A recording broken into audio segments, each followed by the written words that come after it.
So what's going on, guys? I'm BlackOpsAmazing. Welcome back to another video on the channel where it looks like another one of Treyarch's developers, this time the main guy, the big guy, the person that is pretty much in charge of the whole situation for the Zombies game mode that Treyarch create. The associate director has left Twitter, for now at least. I've always said I love when video game developers interact with the community, mainly that takes place on Twitter, because that's about the only social media platform that allows you to do it pretty easily. Out of any of the main three developers, Treyarch, Sledgehammer and Infinity Ward, I've always thought that Treyarch interacted with the community more than what the other two developers did, but still compared to other developers out there, none of them really interact with us an awful lot, which is understandable. There are many reasons as to why this is. For one, COD is a AAA game, one of, if not the biggest series out there, one of the biggest fan bases going. These are AAA studios, so for them to interact with the community in the first place is going to be difficult compared to literally any other developer or video game which is going to be smaller than COD. Another reason being the COD community is one of the most hateful out there, so I don't imagine the developers want to go on Twitter every day and reply to people because they are going to see hate. And trust me, being a YouTuber, seeing comments, it isn't a nice thing. While you do want to reply to people, you also don't necessarily want to see that every time you go on social media. But as I was saying, what I've always liked about Treyarch compared to the other studios is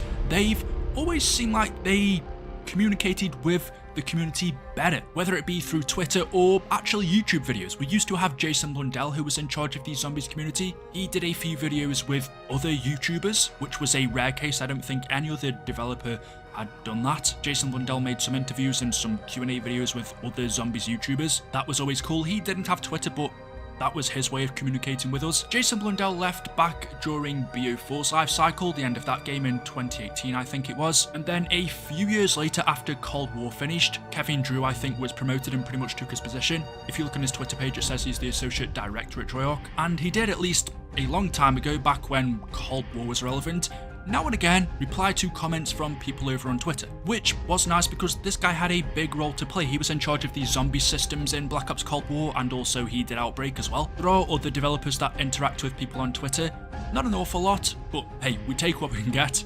Whenever we get a bit of information from any Treyarch developer, it's always quite exciting, just because that's how Zombies is. However, if you go onto Kevin's Twitter, he didn't say anything for about 6 months. His last tweet was all the way back in February, where he said, "I've come here to chew gobblegum and kick ass. I'm all out of gobblegum." That was the last thing he said, and then all of a sudden, yesterday, he said, "This is my last tweet. It's a shame, but this platform is just awful now. It was nice being able to connect with Zombies fans on some level. I'll be on some other platform when the dust settles." So the associate director of Treyarch Zombies has left Twitter. Now, I did see a lot of people in the comments section saying, "You'll be missed, man. I'll miss your interactions with the community."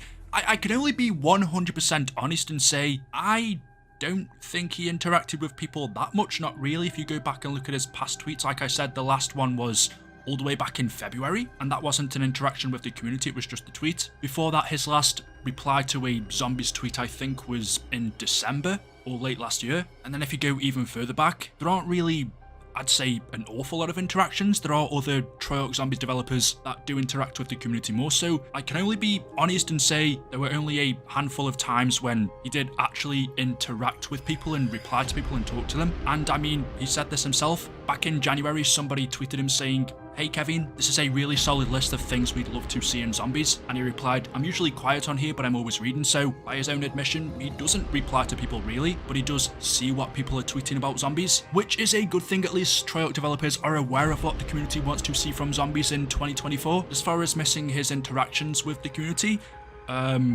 I was a little bit confused because it was a bit far in between. I really liked how Jason interacted with people through YouTube videos and Q&As, even though he didn't have Twitter. That's something I still miss and was something I thought was unique about a video game developer, let alone a Treyarch developer. That's just not a thing that you see happen with game developers overall. I enjoyed the fact that Jason Blundell did that because it isn't something that happens anymore. It's a feeling that I kind of miss from Zombies. That era was so special. It felt like there was a real connection, whereas I would say for Treyarch's past couple of games, Cold War and Vanguard Zombies, there hasn't been that. There's been this kind of distance between the devs and the community where it felt like they haven't been listening or they haven't been communicating as much. If you've been around for a long time, or even if you haven't, you probably would have noticed that the Zombies community, which is a lot smaller than multiplayer or campaign or Warzone, has been a lot, I don't know, angrier or divided and frustrated over the past couple of years compared to what it used to be, where everybody was happier and there wasn't as much complaining, which goes hand in hand with Treyarch's games as well. They just haven't been as good, again, compared to the other studios. Treyarch's always been that special one, just in my opinion at least. So the fact that Treyarch Zombies associate director has left Twitter, I don't think can be looked at as a good thing, because even if they're not replying to people, at least they're reading and seeing what people want and then can implement those changes in their next game. I'd honestly be interested to know the reason why he left. Is it to do with, well, the state that Twitter is in now?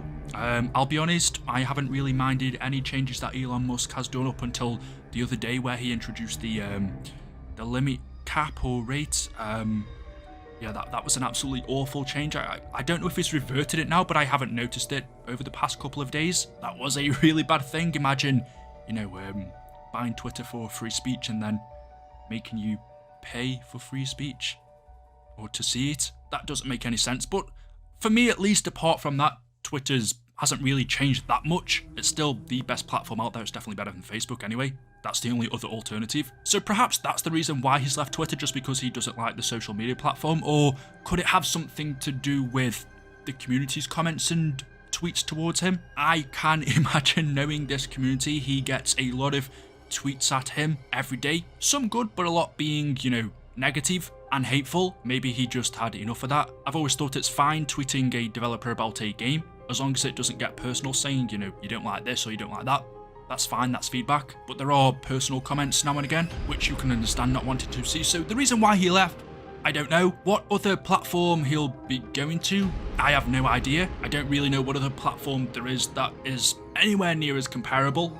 There's nothing as big as Twitter where you're going to get the feedback that you're going to get on here. So for that reason, it's kind of a shame, because this is the main guy that you would want to see the community's feedback. He said he read stuff. That's the least you'd want. And, you know, if you're no longer reading the community's thoughts, how are you going to know what they want, what they do like about zombies and what they don't like? There are other developers still on Twitter, of course, so they can still relay the information, but it is kind of sad. As for Treyarch's next game, which is due to come out next year in 2024, so about a year and a few months away, let's say in a year and 3 to 4 months, Treyarch's game will be coming out. They are well over halfway into development of that game. A lot of the major things you would imagine would have already been made, so perhaps community thoughts on what we want to see in it don't matter as much at this point, because a lot of the big implementations have already been done. For that reason, I'm quite excited, because Treyarch haven't had a full development cycle for a long time. The last one they had was, I think, Black Ops 3 or BO4. Cold War, they didn't get the full development time. Vanguard Zombies, they definitely didn't. So they would have had 3 to 4 years to develop COD 2024, which should mean, hopefully, that it will be one of the best COD Zombies we've had in a long time. That's what I'm looking forward to. A lot of people are interested in the multiplayer as well, which I am, because I used to enjoy Treyarch's multiplayers. The campaigns are always good no matter what. I think they could have a year to develop them and they'd still be good. But yeah, we'll just have to wait and see. So there we go. There are still other Treyarch devs on Twitter that can see what the community want, which is still a hell of a lot better than, you know, Infinity Ward and Sledgehammer. But I just thought the main guy leaving Twitter was not disappointing, but one less way of communicating with the Zombies community. So there we go. Let me know your thoughts in the comment section below. As always, hopefully you've enjoyed the video today. If you have, drop a like rating. Make sure you are subscribed to stay up to date with the latest content on the channel. Thank you all for watching, and I will see you in the next one. Until then, goodbye.